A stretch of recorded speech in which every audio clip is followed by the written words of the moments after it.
Hey everybody, I'm Rob Childs, a Rapier swordsman out of the United States, here with another Rapier knowledge bomb on this grand martial art we know as Rapier combat. So there's a conversation going on out there about time of the hand versus time of the foot, meaning specifically, do you move the hand first or do you move the hand and the foot together when you're making your attacks? Now, if you've ever attended one of my seminars or you've ever been one of my students, you know that I strongly advocate that the hand goes first. But that is not to say that there is never a time when the hand and the foot are not going to move together. The reason why I say that is because every time you engage with your opponent, you are creating a whole new unique situation that is going to be solved dependent upon what your opponent does and what you do. And sometimes your opponent is going to present you something that's going to require you to do something a little unorthodox. Trust me, I've had plenty of those situations myself. But overall, I do indeed advocate the hand moving first, and I'll explain to you why, and in addition to that, I'll illustrate it with some slow motion video in order to show you exactly why I advocate for that so strongly. Now, first off, I want to be able to explain that the reason why that I advocate for the hand moving before the foot is because of the fact that anything that travels in this distance between you and your opponent can usually be done fairly quickly, and it is very difficult to detect with the eyes. Now, when I am fencing against my opponent, I can reach my arm out there and cover more than half the distance to them. In fact, for me, I actually cover quite a bit more than half that distance before they even start to move, precisely because this motion here, anything that travels within this direction, is very difficult to pick up. It takes a goodly amount of time for the eyes to see, process, and respond to whatever it is that is incoming. Now, when anything moves in this plane, meaning when the body moves, if I give any sort of a tell within this plane, let's say for example it's my shoulder that tenses, or perhaps I take a sudden intake of breath, or I exhale suddenly before I go, anything that moves this part of the body will trigger my defenses, will trigger my opponent's defenses just like that.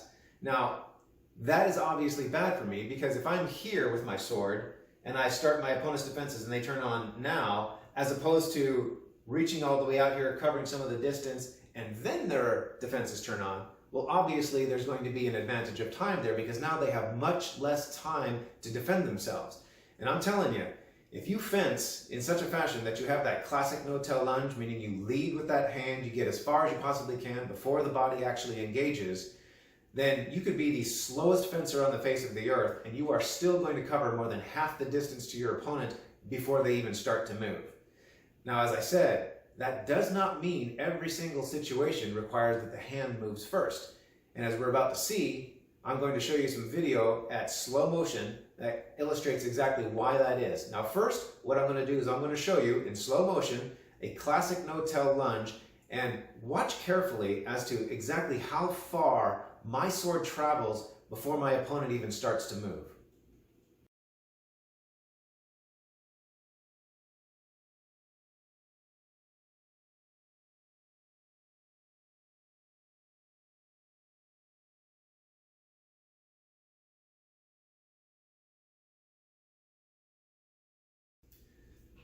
You'll notice in that video that my hand left well before my body ever left. And that is because if you fence in that classic no-tell fashion, your sword is going to travel the maximum distance possible before your opponent even begins to move.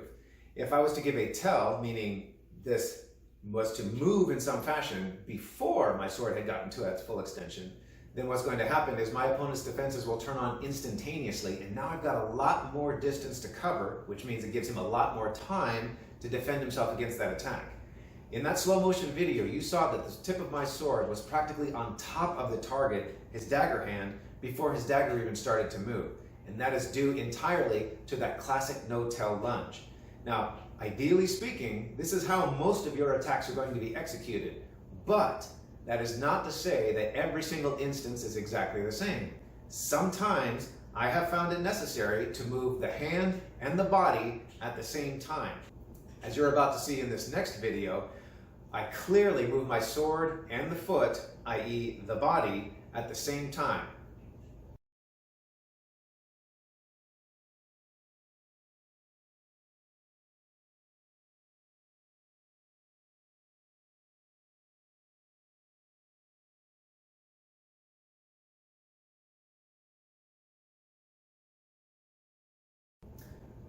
So at 10% speed, it makes it pretty obvious that both my sword and my foot moved at the same time. But there was a very distinct reason why.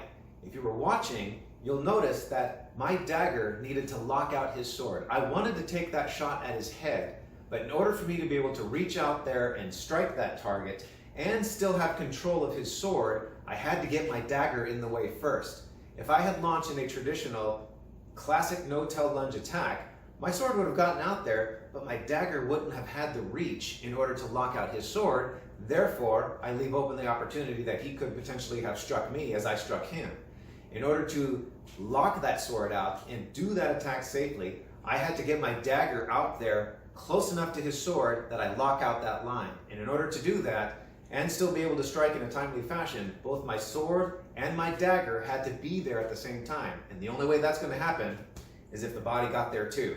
So in that particular instance, I felt it necessary to move my hand and the body at the same time to close that line out and offer me the greatest chance of success on my strike.